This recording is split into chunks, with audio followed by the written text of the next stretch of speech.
What's up, everybody? Welcome back to the MMA Rookie. I'm your host, JL2. Today, we're going to be talking about Season 6, Episode 3 of the Dana White's Contender series. So, we had 5 bouts go on last night. There was a middleweight as a main event, a heavyweight co-main event, featherweight, flyweight, and a women's strawweight fight. So, we're going to start off with, there was 4 contracts given out last night. 3 UFC contracts to Jamal Pogues, Eric Silva, and Clayton Carpenter, as well as a developmental contract given to the main event, Beau Nichol.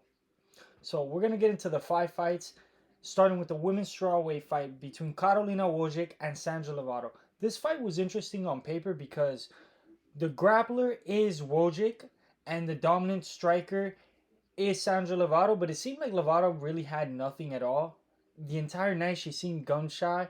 Her coaches kept telling her to throw more and throw more with volume, and she just simply would not throw more punches and put combinations together. And Carolina just continued to put pressure on her and put her up against the fence. But one of the things was there was no sense of urgency.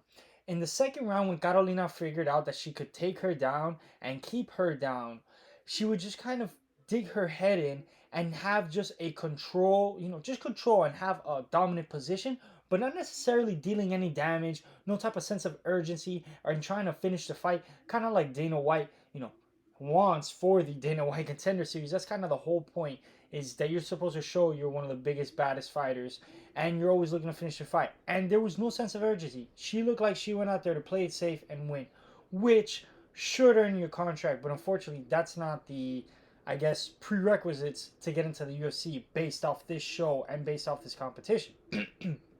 Now, do keep in mind, this is a professional fight that does go on their professional records, and this counts for pretty much every single fighter. And Carolina Wojcik did not earn a contract, and I think it's mainly because, and Dana White spoke about it, she looked phenomenal, but she's not ready to be in the UFC yet. She was super shy, gun shy as well. The fight was very lackluster and very slow throughout the first round.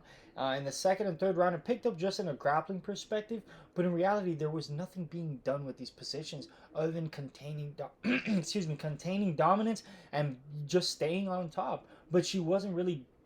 Lovato and Carolina both came out on scrap. Actually, Carolina came out, I would say, more damaged just because she's more red.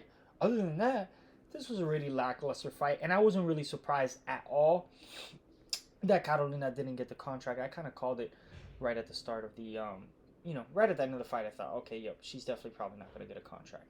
But moving on, we've got, wow, man, this was one of my favorite fights tonight. Edgar Chad versus Clayton Carpenter.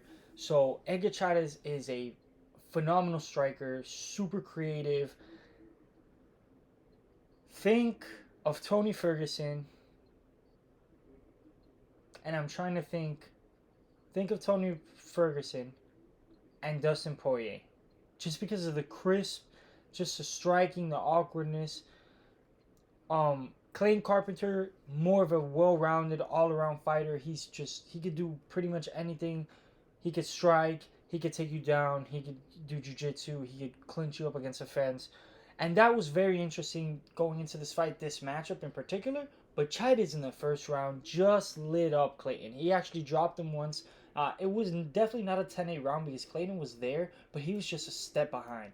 And it didn't occur to him until, well, not that it didn't occur to him. He couldn't successfully get himself a takedown because Chad was throwing flying knees, he was throwing left hooks, right hooks, he was throwing punches from all types of awkward positions and uppercuts. He was making Clayton pay for just getting in punching range, not even takedown range. In punching range, he would just punish him, and his reach, it seemed like, obviously, Chad for a flyweight, he seemed ginormous. He did definitely not look like a flyweight. He looked like he could be a bantamweight for sure. But of course, for a flyweight, he's a lot bigger. He could cut the weight, so he could continue to do that. And I think we'll definitely see him in the UFC in the future. But Clayton Carpenter in the second and third round, he impressed me. What a gritty fighter! After having a swollen eye, if I'm not mistaken, it was his right eye. It was swollen right here, and he fought right through that. He got his takedowns patiently. He waited throughout the second round, got a couple good combos. He didn't get the best of the exchanges, but he did get a takedown and hold Chaides down for the rest of the round, which is exactly what happened in the third round. He pretty much took advantage of the fact that he realized, hey, Chaides was slowing down and he was definitely gassing out. And his coaches, Clayton Carpenter's coaches, noticed that as well.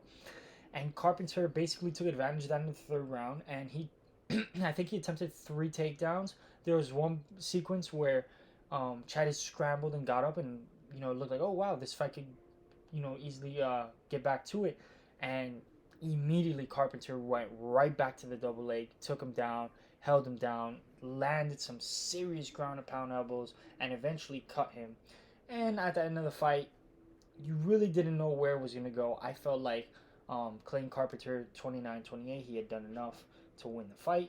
And then eventually, yes, it was announced that 29-28, Clayton Carpenter had won the bout. And he did get himself a contract, and he is now a UFC fighter. So moving on to the next fight, this was a quick fight. This was actually one of my more anticipated fighters. Eric Silva is 34 years old. He trains out of Venezuela. He trains in his father's gym. And then Aina Boynazarov actually has a win over Giga Chikadze, who's in the UFC. He's a featherweight when he was in Glory Kickboxing. So this was a kickboxer and a grappler. This was an obvious domination, especially just in size. Eric Silva is so big, and Avnar is a smaller featherweight. Well, immediately, I mean, I'm not even kidding, immediately, Eric Silva took the center of the octagon, put a little bit of pressure on him, which is his signature. Silva will always come at you with pressure. He throws a right hand, and he dives immediately for the double leg. Once he gets his double leg, he puts Avnar in an uncomfortable position up against the fence, and he's kind of, you could tell he doesn't know what he's doing. He lays flat on his back. He gives up pretty much mount, and Silva starts landing ground and pound, and pretty much within the first minute and of the first round, the first finish of the night, Eric Silva finishes Avnar Boznarov, and he guarantees himself a contract in the UFC. He's going to be a featherweight to watch out for. He's a sneaky guy, great grappler, puts a lot of pressure. He's got a great gas tank. Let's see what he's got in the future. And of course, great jiu-jitsu. This heavyweight bout, this was the one pick I had wrong on the night. I had Renato Jr. Beating Jamal Pogues. Jamal Pogues looked actually a lot better. He has been in the Dana White Contender Series before in the past. He won with 7 takedowns, but it was a boring performance. It wasn't dominant, so Dana White did not sign him. He felt like Jamal Pogues was just playing it safe and getting takedown after takedown, looking for the win, which is basically what Carolina did, and she didn't get a contract either. But Jamal Pogues all night long, the only issue that I had with him was he did not throw enough. He kept throwing his jab. Beautiful, crisp jab right up the middle. And Renato really, at multiple times in the first and the third round, which were the rounds I feel like Jamal won, he just kept stifling Renato in his tracks.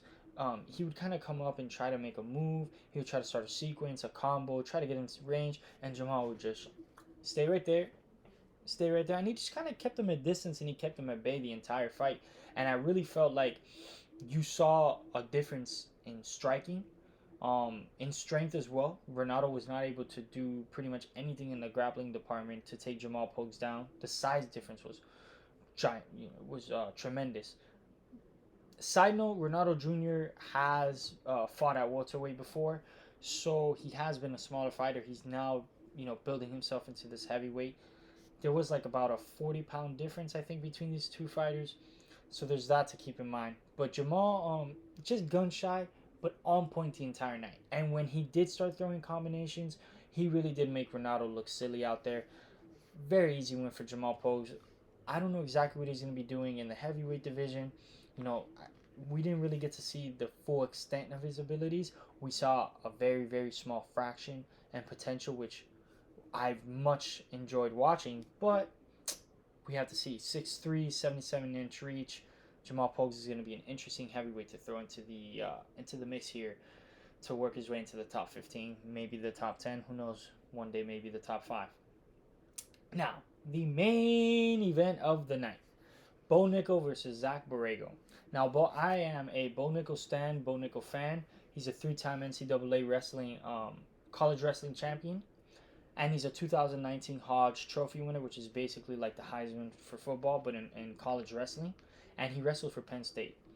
He's probably the best wrestler and the most decorated wrestler as far as collegiate wise to enter the UFC, and skills wise, probably the best pure wrestler.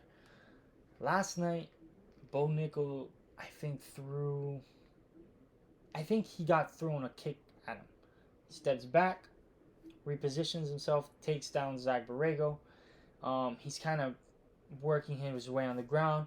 Borrego begins to scramble, and Beau Nichol just kind of locks up like a guillotine, or I'm sorry, yeah, a guillotine, a standing guillotine, and he kind of backs him up against the fence.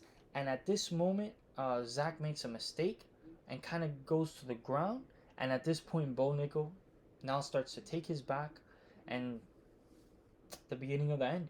He started to get the chokes in, he got the leg locks in, and at the end, Zach Borrego had to basically carry 200 pounds on his back of Beau Nichol while his neck was being cranked back.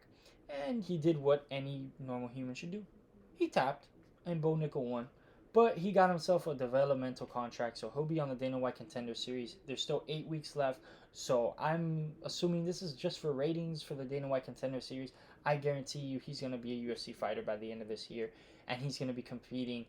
One day he's going to be a champion. I hate to say that because I'm a huge Izzy fan, and he's a middleweight.